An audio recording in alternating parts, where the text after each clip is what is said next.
Baik,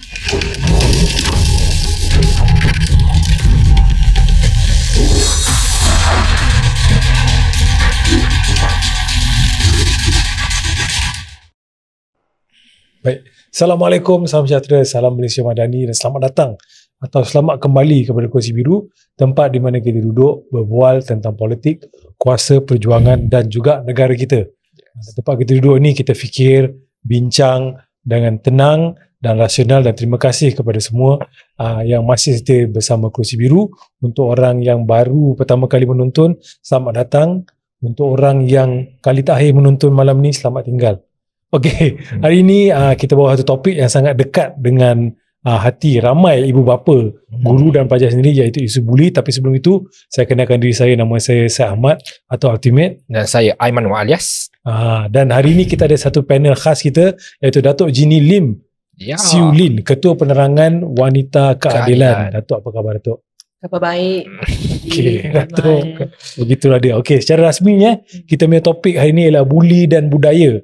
Adakah undang-undang cukup? Bagaimana pula dengan hati manusia? Saya rasa mungkin kita boleh cerita pengalaman masing-masing, jika adalah yang pernah dibuli di sekolah. Baik, Obi. Datuk, macam mana Datuk? Ada pengalaman? Okey, pertama sekali saya ucapkan terima kasihlah kepada YB dengan Aiman dan Kursi Biru lah di atas jemputan untuk bersama pada malam ini. Saya Jeannie Lim dari Melaka, mantan Exco Kerajaan Negeri Melaka. Kira dapat berkongsilah pada malam ni dengan topik yang dekat dengan hati, bukan sahaja pada diri saya, tetapi saya rasa YB dengan Aiman dan seluruh rakyat di luar sana. Pengalaman sendiri berkenaan dengan buli itu, dalam ingatan ada sedikit lah yang tercalar bila kawan-kawan gelakkan style rambut, ataupun kadang-kadang bila balik dari cuti, warna kulit hitam sikit sebab kelah kat pantai kan. Itu yang sedikit lah yang saya ingat, tetapi tak adalah yang serius. Tapi kawan-kawan lain yang saya pernah tengok dan saya rasa simpati adalah mereka yang tidak cemerlang dalam pendidikan ataupun pelajarannya. Adalah kawan-kawan yang lain yang gelakkan mereka malas, bodoh. Jadi itulah saya kira sedikitlah ingatan masa usia kecil lagi lah, sekolah rendah lah. Tapi bila sampai sekolah menengah, itu saya tidak pernah mengalami lah sendiri. Sedikit lah saya ingat. Mungkin YB ada kisah? Saya ada. Saya budak sekolah sama. Okey, banyak cerita kan. Saya tingkatan 4 dan tingkatan 5 saya di MRC Muar. Dan dia ada dua tingkatan saja, 4 dengan 5. Kan, jadi buli ni benda-benda macam ambilkan air untuk senior masa di tengah makan. Basuhkan pinggan, basuh baju untuk diorang. Lain macam. Kan, adalah sikit-sikit buli tu. Lata-lata buli tu kadang-kadang kalau kami bising lepas lights out, kan senior ni dia macam pengawas dalam dorm tu, dia boleh menghukum. Dia menghukum tu naik motor. Buka kuda-kuda macam naik motor. Buka kuda naik. Dia kata okey naik kapcai, kena macam kapcai. Okey superbike jadi macam superbike. Okey easy rider. Tapi apa yang saya nampak ialah mungkin sekarang sebab dah lalu kita rasa benda tu tak berat sangat. Pada masa tu memang agak marah. Kan, tapi sekarang ni kita rasa macam okey, dia tak ada sentuhan fizikal ke apa-apa. Tapi dia tetap boleh dikategorikan sebagai buli kan. Betul. Kan. Buli ni kadang-kadang ada orang dia sifatkan ada tu buli yang nakal. Ada buli yang jahat lah. Jadi sekarang ni menjadi isu hangat ni, ada berpendapat sebab bulinya keterlaluan. Ya betul. Itu pendirian lah. Kan, tapi kita tanya Aiman ni macam mana Aiman? Saya ni sejujurnya saya duduk asrama tingkatan 1 je. Tingkatan 2 kat separuh. So nak kata ada kisah buli kat diri saya, tak ada lah. Tapi selalu melihat kawan-kawan yang asrama, saya asal Terengganu. Bagi kita orang lah pada saat tu kena ambil air, kena basuh baju tu macam perkara biasa. Dan kita orang tak kenal pun definisi buli tu apa. Masa betul. Ni ke macam tradisi kena buat semua. So sekarang ni semakin membesar lah, dah duduk di luar ni, tengok bahawa perkara tu memang patut dihalang awal-awal lagi sebelum benda tu merebak. Sekarang ni kita sedar, dan hari ni juga kita akan bincang secara mendalam lah isu buli ni. Okey, Datuk, sebagai Ketua Penerangan Wanita Keadilan, Bagaimana side wanita ni boleh menjadi suara yang lebih kuat untuk mangsa-mangsa buli kita? Mungkin boleh bagi pandangan. Okay, sebelum saya menjawab secara khusus lah peranan ataupun tanggungjawab wanita keadilan, saya ingin berkongsi dululah apa yang kita maksudkan dengan buli itu. Best. Tadi YB ada sebutlah kadang-kadang kita rasa benda tu kecil tapi sebenarnya buli. Ya, betul. Sebenarnya ini definisi takrifan bukan sahaja dalam konteks Malaysia tapi dalam dunia. Buli boleh dalam bentuk lisan, dalam bentuk fizikal, dalam talian ataupun di luar talian. Dan pada tahun 2020, kebetulan tahun COVID juga, UNESCO buat pertama kali telah menganjurkan ataupun mengadakan hari anti keganasan ataupun buli sekolah. School violence and bully. Day against school violence and bully. Jadi nampaknya walaupun perkara ni kita sembang santai macam sebentar tadi, mungkin perkara yang berlaku 20 years, 30 years ago, tapi baru ni saja 2020 baru international recognize there's a awareness need to be raised on this kind of issues. So berbalik kepada kesedaran itu sebenarnya masih tahap rendah. Actually bila saya tengok case ini yang baru-baru ni berlaku, sebenarnya bukan perkara yang baru. Mungkin sebelum ni pun sudah ada. Cuma kesedaran itu, apa itu buli. Jadi apa yang saya lihat adalah pemahaman takrifan buli itu perlu disebarkan dengan program-program yang khusus. Bukan setakat kata kita tolak buli ataupun kita tak nak buli, tapi secara khusus apanya, lisan tu apa yang secara lisan, fizikal apa yang secara fizikal, dalam talian dan luar talian.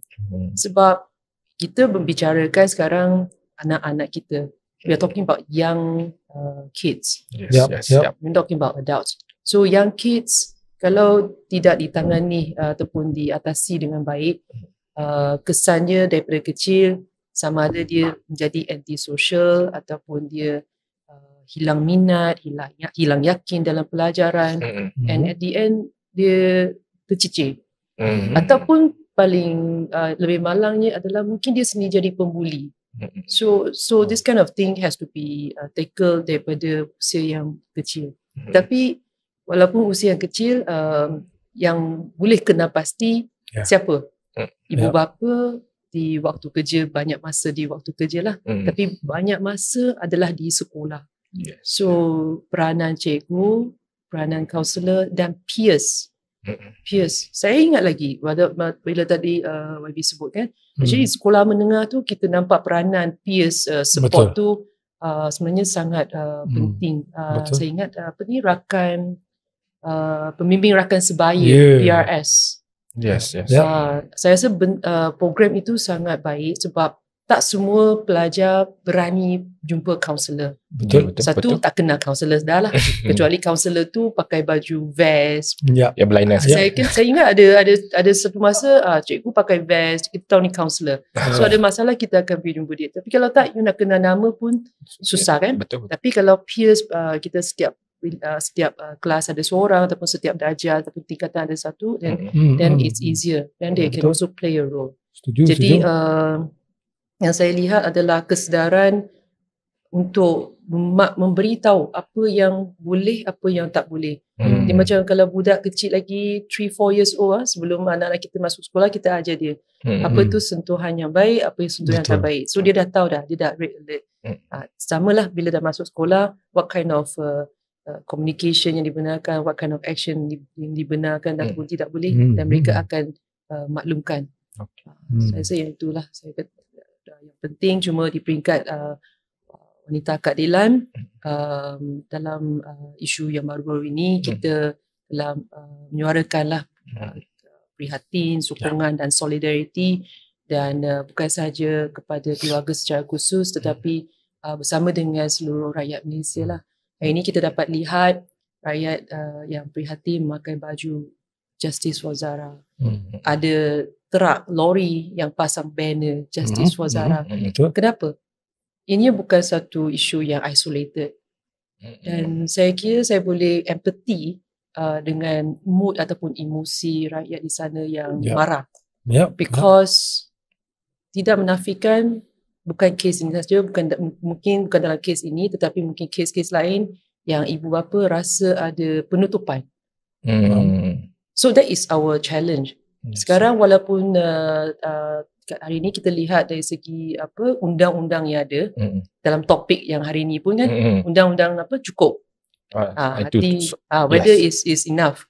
So kalau kita lihat dari segi undang-undang setakat inilah saya kira cukup lah. Pun baru-baru ni bulan 3 yang baru ni ada pindaan ke atas Akta Kanun Keseksaan yang merangkumi gangguan seksa 517 daripada P hingga ke G yang cover ke all kinds, termasuk dorongan untuk menyebabkan seseorang itu bunuh diri. Itu pun dirangkumi. This is the latest. Which is I think it's very good. Tapi kecenderungannya ada dua lah. Satu, sama ada dia membanteras secara berkesan sebab kesedaran itu ada. Contohlah kalau orang dewasa kan, you know lah, kalau you pergi rompak ataupun you pergi curi, you know what's the outcome. Tapi kalau anak-anak dalam keadaan dia tak sedar, no reporting. No reporting, tak faham ataupun tidak sedar implikasi undang-undang dan tidak dilaporkan walaupun percakapan tu bully. Jadi itulah yang satu kesedaran lah. Kedua adalah mungkin dia ni akan menjurus kepada menutup, so that you have a zero record, zero bully. So ini adalah proses back end yang kita sebut untuk kita tangani ataupun banteras. What about prevention? So prevention tu yang saya kira this is the way forward for us. Dan mungkin saya boleh tambah Datuk. Saya tertarik dengan Datuk sebut tadi tentang yalah undang-undang sudah ada. Tapi dari sudut Datuk sebagai Ketua Perangan Wanita Keadilan, ada tak cadangan yang Datuk rasa perlu ada penambahbaikan supaya undang-undang sedia ada lebih menyeluruh, lebih boleh menyentuh skop yang lebih besar? Datuk rasa macam mana? Sejujurnya saya rasa setakat ni pindaan yang dilakukan dan diperkenal oleh Di-Pertuan Agong pada bulan 3, pindaan tu dah cukup untuk merangkumi. It's actually very I would say transformative. Cuma seperti saya sebut tadi, saya rasa fokus mungkin malam ni lah. Bukan saja kita nak lihat kepada punishment, hukuman. Sebab hukuman itu seperti saya sebut tadi ada dua kemungkinan. Sama ada akan menjurus kepada tutup because you don't want to get anyone involved. Someone is a victim, sudah jadi mangsa, tak, cikgu pun rasa bersalah, tak nak yang pembuli itu juga dikenakan tindakan.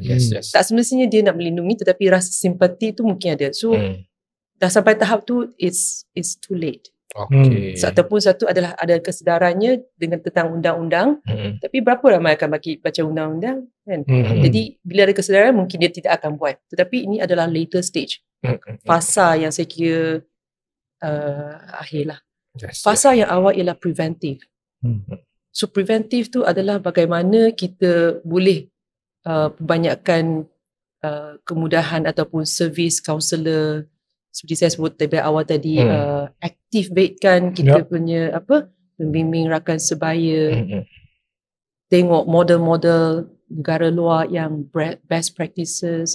Salah satunya yang saya dapat baru baca lah, ada seorang penulis baru share tentang practice di Finland. They call it Kiva. So KIVA. So basically it's a systematic program untuk memberi kesedaran untuk anti bully. Antara pendekatannya ialah mengadakan program untuk semua dalam 2 minggu sekali, dalam program 45 minit. So dia mengajar student-student dan cikgu-cikgu lah untuk bagaimana memberi kesedaran tentang apa itu bully. So it's constant. Dia bukan ada isu baru tangani. Pendekatan kedua adalah bila ada aduan ataupun kes-kes yang berbangkit, mereka akan mewujudkan satu tim yang khas untuk memberi perlindungan kepada mangsa dan juga mengatasi ataupun memberi kaunseling lah kepada pembuli. So it's a very systematic program yang telah pun dicontohi di negara-negara Eropah yang lain, walaupun dimulakan di Finland. So itu adalah satu proses untuk mengajar anak-anak kita bagaimana untuk menghormati mereka yang berbeza minat, mereka yang berbeza image ataupun outlook, because different color can have a different treatment. So bagaimana kita boleh lebih berkesan daripada awal untuk mengajar anak-anak kita untuk menerima perbezaan, kepelbagaian dengan hormatnya. Because bully is a culture that I disagree with you, you're different from me, or I want to build my my following and you tak nak follow. So that is the thing that I think we have to treat the root cause lah. So dari segi wanita keadilan, saya rasa kita menyokonglah kerajaan apapun program kesedaran yang akan ataupun bakal laksanakan, kami boleh mengambil bahagian untuk merancangkan lagi program-program kesedaran di awal. Dan mungkin saya boleh tambah sikit. So tadi saya sedar bahawa dalam isu bully ni kesedaran itu penting. Kita pastikan bahawa perkara itu tak terus berlaku. Maksudnya pembuli berubah jadi lebih baik. Masa pun tak bawa emosi perkara itu. Pada pandangan Datuk Jeannie, adakah sistem sokongan di sekolah ini yang ada di sekolah sekarang ni cukup untuk ni? Sekarang kita tadi cakap tentang undang-undang, lebih ada dasar, lebih ke atas. Tapi adakah sistem dalam sekolah itu sendiri cukup untuk memberi sokongan kepada masa dan juga mengajar atau memberi kesedaran kepada pembuli? Pada pandangan Datuk macam mana? Dalam pandangan saya tak mewakili semualah, cuma saya rasa mungkin akses untuk mendapat kaunselor itu di peringkat anak-anak yang kecil mungkin masih tidak berapa ni, tetapi apa yang boleh saya rasa dibuat adalah di peringkat kecil lagi adalah untuk mengenal pasti pelajar-pelajar yang pro-social, yang lebih ada kepimpinan untuk mereka bantu kawan-kawan yang ataupun menyedari simptom-simptom anak-anak yang murung, yang tidak berapa happy ataupun selalu ada group-group. So among the kids, cuma apa yang diperlukan adalah pihak sekolah ataupun cikgu membinalah keyakinan ataupun trust with the kids and listen to them. So sometimes kids biasalah kalau dia dibuli sekali, dia cakap dengan cikgu tak respon ataupun cikgu say you have to toughen up, you have to inilah you have to be good boy, good girl, you have to be tough, this is small things. Apabila diperlehkan kami itu, kita tidak pasti sama ada ini akan jadi teruk ataupun it will go away. Most of the time dia tidak akan go away lah. Baik untuk pembuli, sama ada dia akan teruskan sebab tak ada pemantauan, tak ada amaran. Jadi yang dibuli itu pula pendam kan? Dia pendam Pendam lama-lama sama ada dia jadi pembuli sendiri ataupun dia akan shut down lah. Itu yang saya rasa kita harap dapat proses ataupun akses tu dapat dilebihkan lah. Cuma di peringkat kementerian, saya yakinlah ada proses penilaiannya ataupun kaedah penilaiannya untuk rekod memantau lah numbers lah kes bully yang meningkat. Dan kalau kes bully yang meningkat tu ada bagusnya, maknanya lebih telus. Dan mungkin dari segi yang meningkat tu dapat ditangani berapa kes yang dapat selesai, tu pun satu progress. Dan kalau kes tu turun, mungkin dia tutup. So it has both ways untuk kita menakrif ataupun membaca that numbers. Dan mungkin saya pergi ada soalan yang tadi disebut tentang anak-anak. Saya pun walaupun tak adalah tua sangat lah tu tapi tak ada anak lagi. Tapi saya nak katakan apa-apa, saya jelas dari sudut pembuli dengan masa bully saya jelas. Ada perbincangan Datuk di sosial media. Kita sedar bahawa pembuli dengan masa pembuli ni ada tindakan dia. Tapi ada satu persoalan dia timbulkan, bagaimana pula pihak sekolah? Macam Datuk sebut ni. Ada kadang-kadang cikgu merasakan bila saya lah anak kecil bagi tahu cikgu saya kena bully.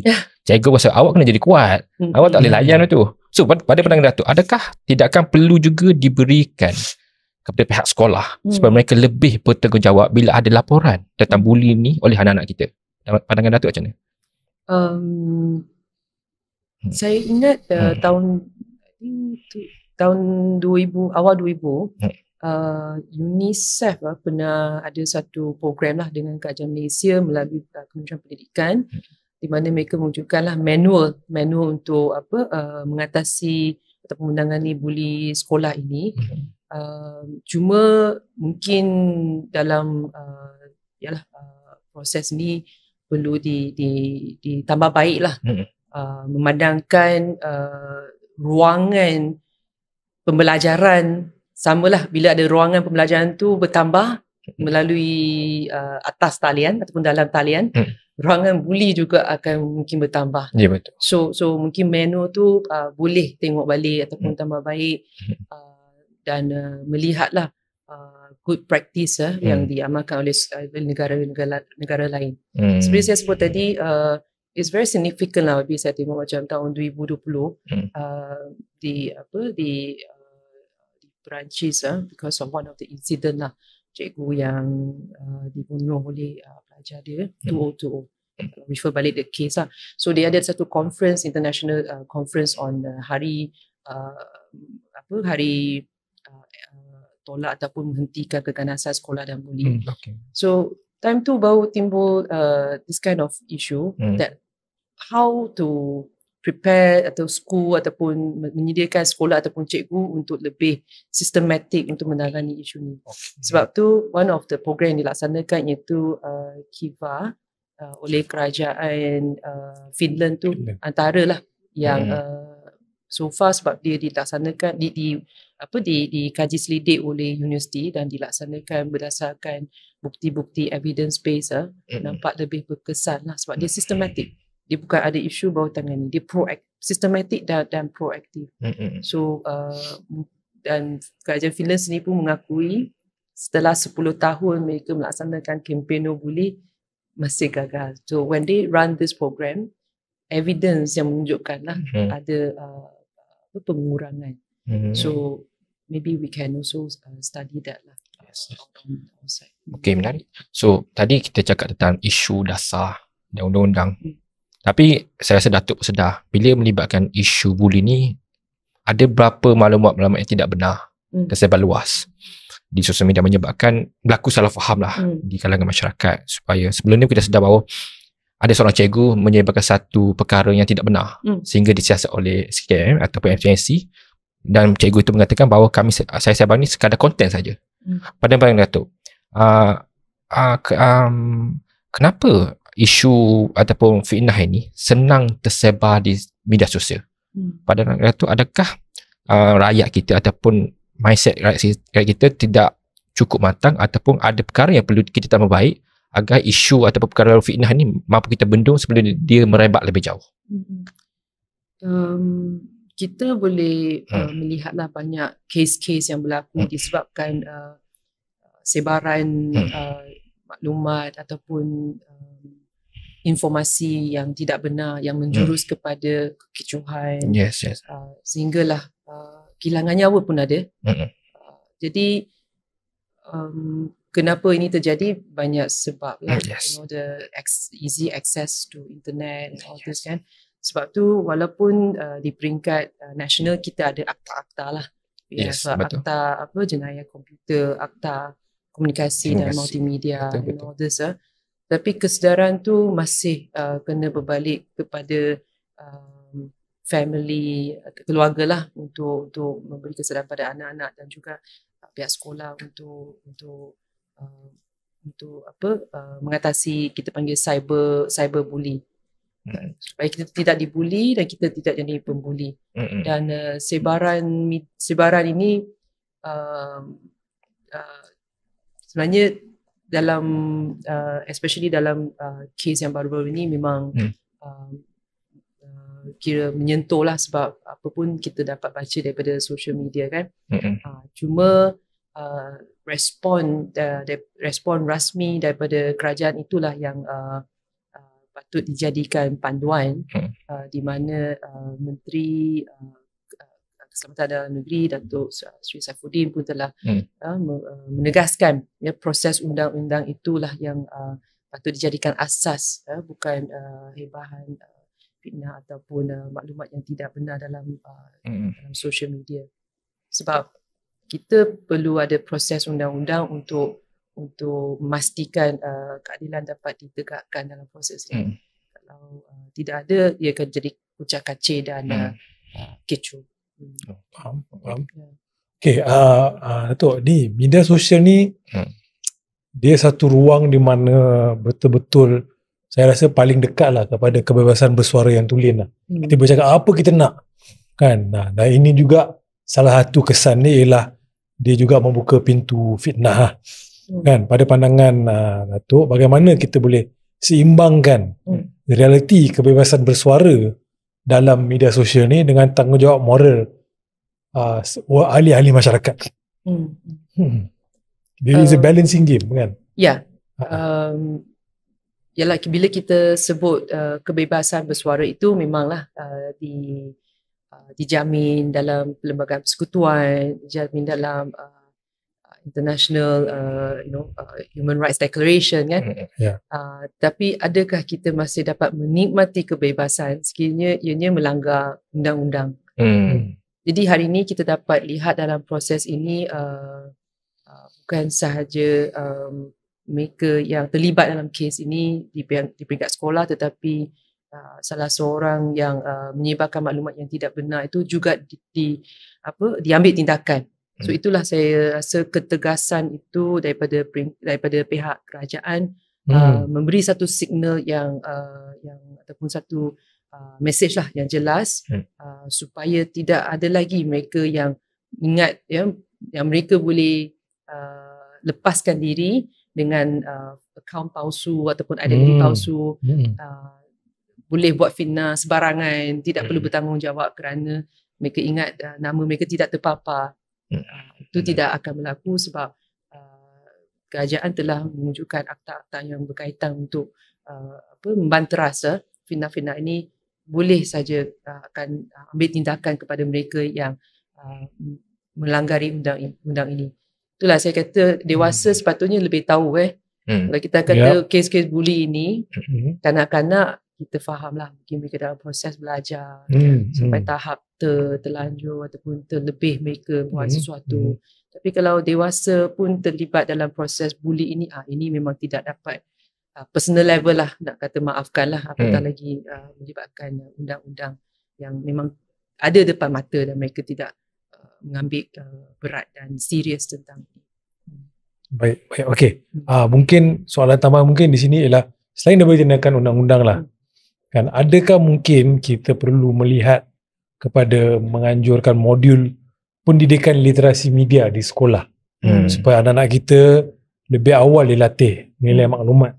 Dan dia bukan saja buat benda buli, tapi mungkin isu-isu macam selain daripada buli ni, isu-isu scam. Sebab ini juga literasi media juga. Saya ada keperluan tak?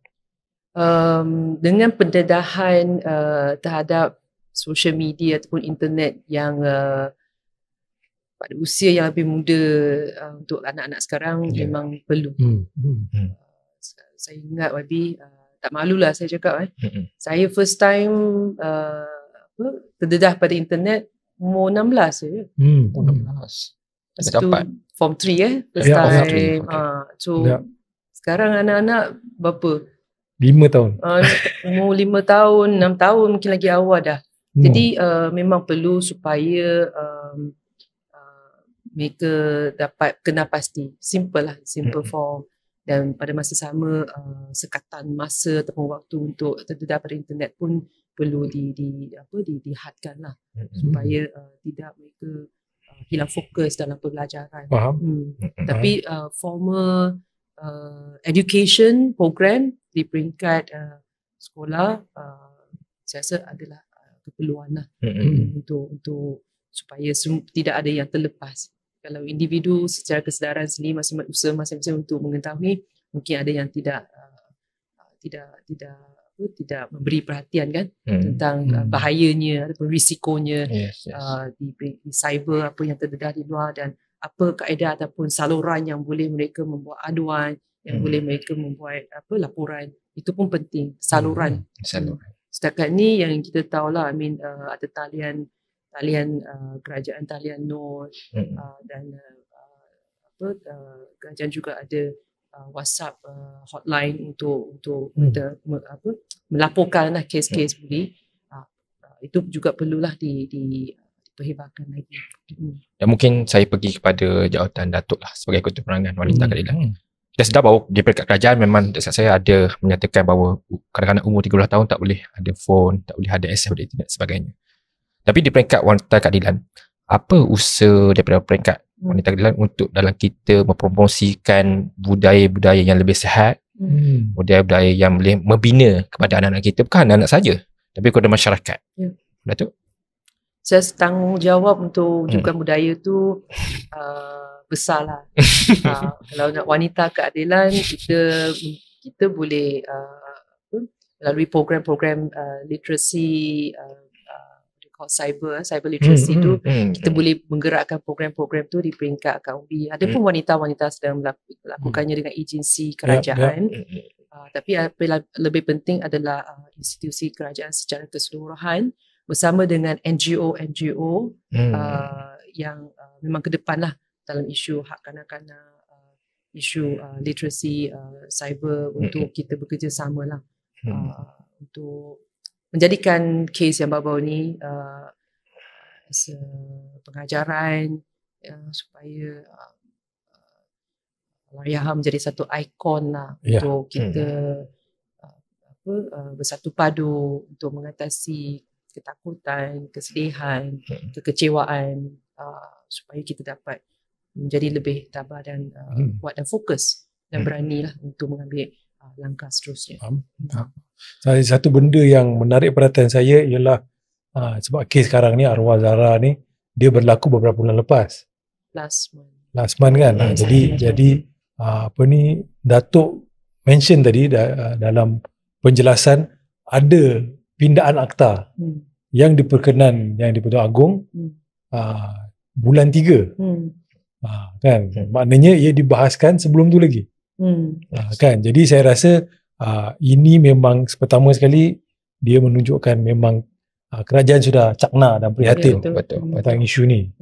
Kan, dan saya rasa isu buli ni sebab berdasarkan kalau pengalaman saya pun ia jauh lagi sebelum kerajaan masa kini mula bertugas. Ya, betul. Kan, jadi saya rasa itu satu, kadang-kadang bila kita tengok ni kita tak nampak garis masa tersebut yang membawa kita kepada malam ni lah. Betul. Kan, saya rasa kita ada bukti di situ yang memang cakna dan cuma tak sempat untuk menangani kes untuk arwah Zahra, untuk Wan Ahmad Faris juga. Ya, betul. Kan, tak sempat ni lah. Cuma YB, saya nak tarik perhatian YB lah. Saya rasa itulah yang kita tujuannya untuk kita mengisi the gap. The gap is, yes, we have the law. Why? Jadi isunya ialah undang-undang tu tidak susah. Bukan masa timeline saja, tapi saya rasa dia ada kesusahan ataupun cabaran untuk mencapai sampai ke bilik darjah. Because the incident will just happen like a daily joke, daily bully. So that's why walaupun ada akta-akta, dia itulah kalau dia membaca akta-akta tu, dia faham lah macam dewasa kan. Dewasa sepatutnya tak ada alasan lah. Kalau curi, rompak, dah tahu dah akta tu memang ada, memang masuk ke dalam kan. Tapi anak-anak satu dia tidak tahu adakah itu tidak tahu tu satu kesalahan, sedangkan dia buat kesalahan. Jadi sebab tu preventif, awalan, langkah-langkah awalan tu, itu yang perlu kita fokus dan kita perlu lihat balik usaha yang sedia ada, adakah cukup ataupun perlu kita tambah baik.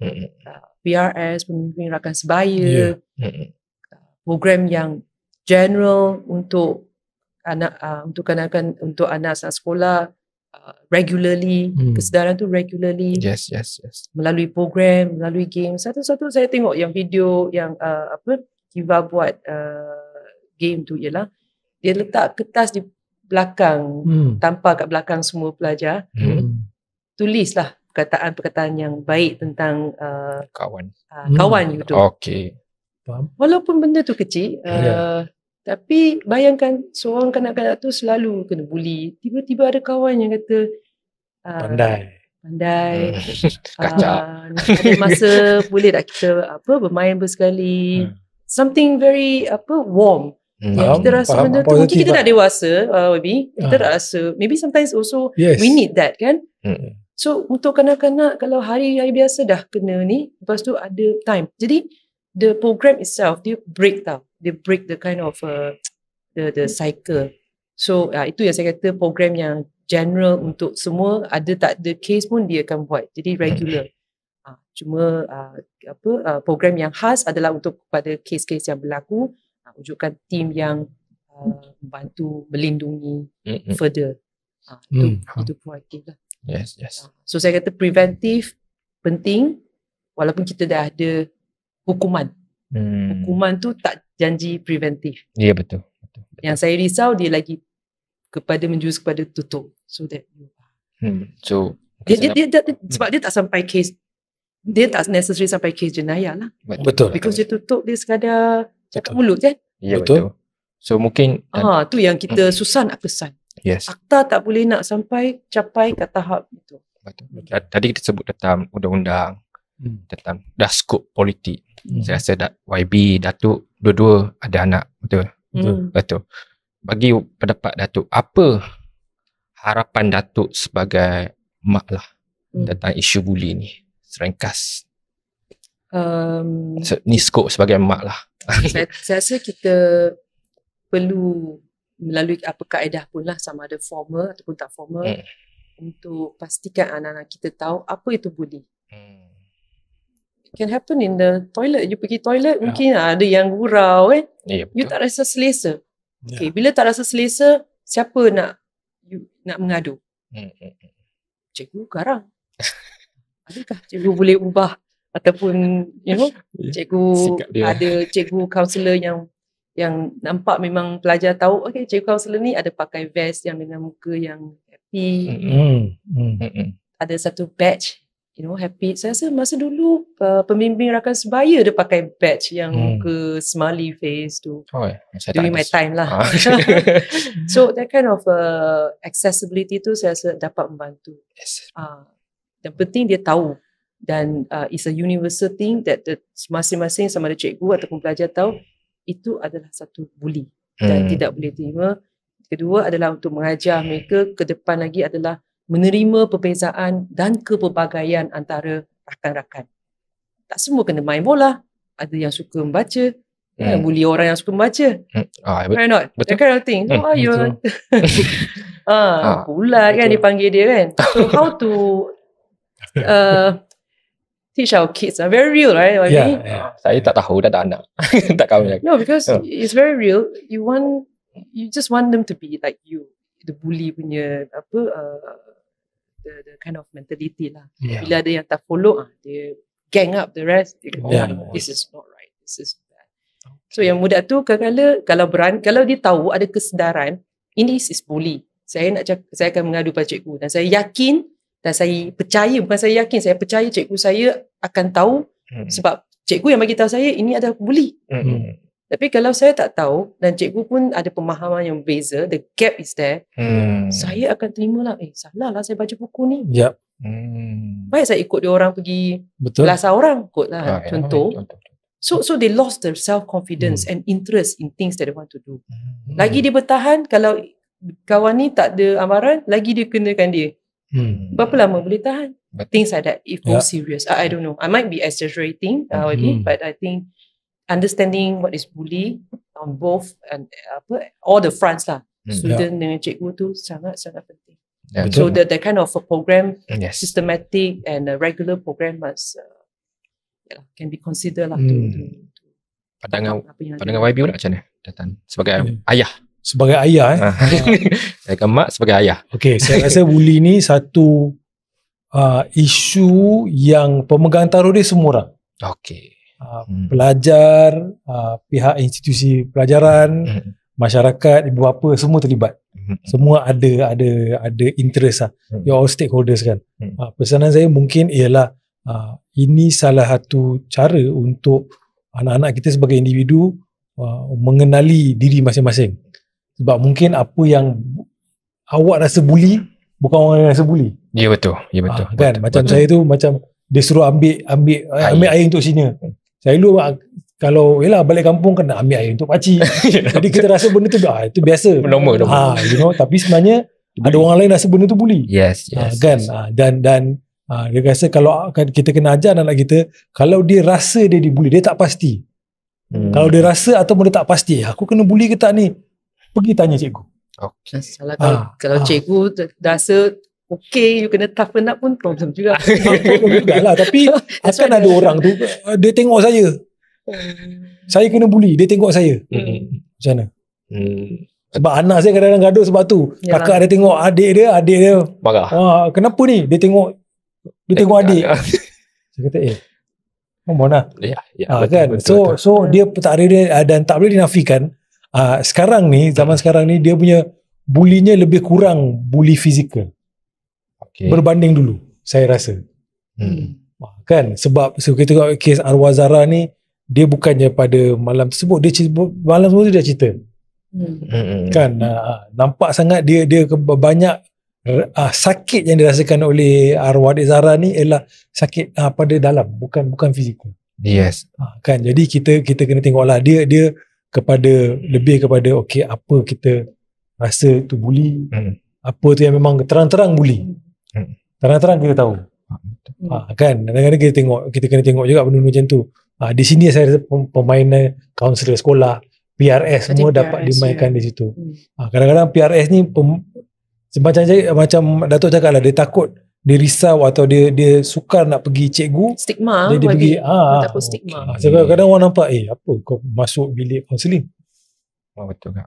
Bully dah lagi. kena bully, masuk kena bully lagi. Kena bully. Dia jumpa PRS. Kan, mungkin dia kata saya nak jumpa PRS, saya rasa saya kena bully. Boleh saya jumpa awak, tapi awak jangan pakai vest PRS tu. Jadi tak ada saya berbual dengan kawan saya. Saya sembang dengan kawan saya. Kan, jadi saya rasa kalau kita boleh perketatkan benda-benda macam ni, dan kita semua sedar bahawa semua lapisan masyarakat terlibat dalam isu ni, pemegang taruh, saya rasa kita boleh maju ke depan dalam menangani isu bully ni. Yes. Dan mungkin kita bagi kata-kata terakhir lah dari Datuk Jini. Yes. Sebelum kita tutup live kita malam ni, ada tak kata-kata terakhir kepada pembuli dan juga masa buli di luar sana? Yalah, saya kira kita dapat bertemu di sini pun kita tidak nafikan lah disebabkan kes yang berlaku.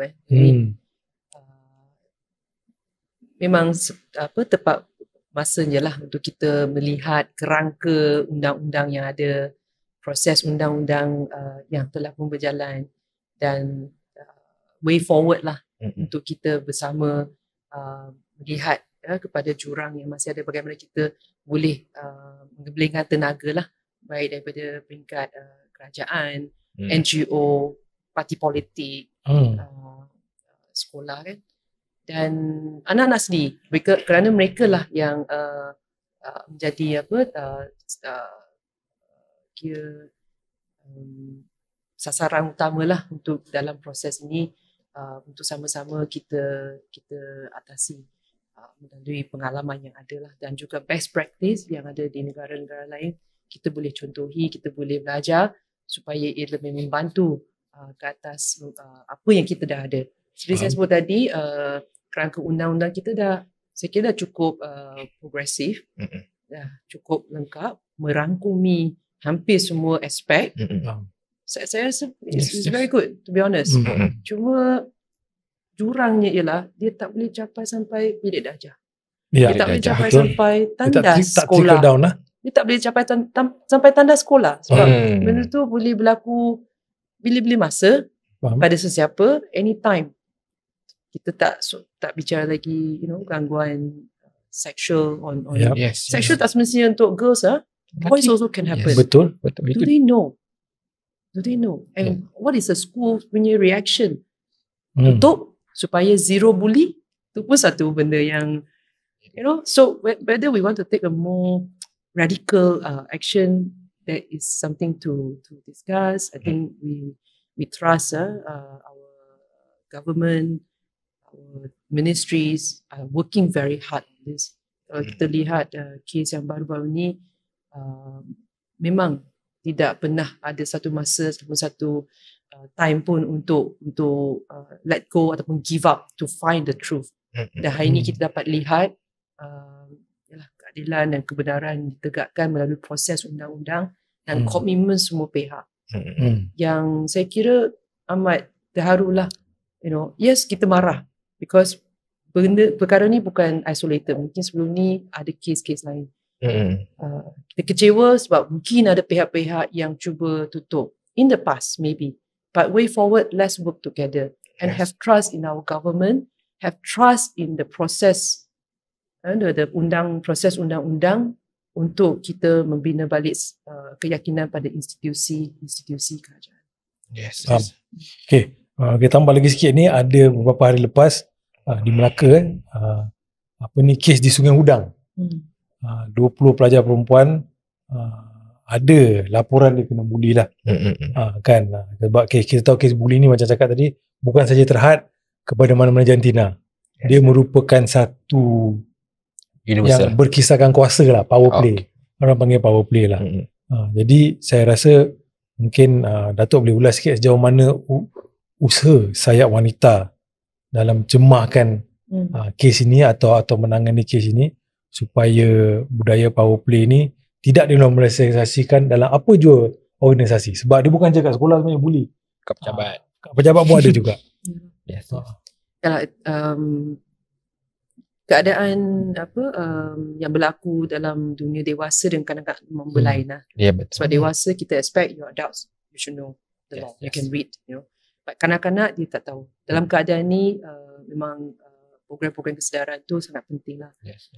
Wanita keadilan, kita ramai juga profesional yang melibatkan diri dalam NGO untuk menggerakkan program kesedaran yang khusus lah untuk kanak-kanak. Yang saya kira untuk akan datang kita akan mainkanlah peranan yang lebih aktif untuk bersama dengan NGO dalam mengatasi ataupun bersama dengan kementerian untuk mengatasi kes-kes buli. Dan yang penting memberi kesedaran lah. Pencegahan tu lebih penting lah daripada hukuman lah. Yes. Hukuman of course you cannot avoid lah. Tapi again they are kids. Yes. So at the end tanggungjawab tu memang pada orang dewasa lah untuk memberi persekitaran yang selamat, safe environment, learning environment for the kids. Yes. Baik, okay, terima kasih. Ucapkan kepada Datuk Jeannie Lim Shulin kerana bersama kita pada malam ini.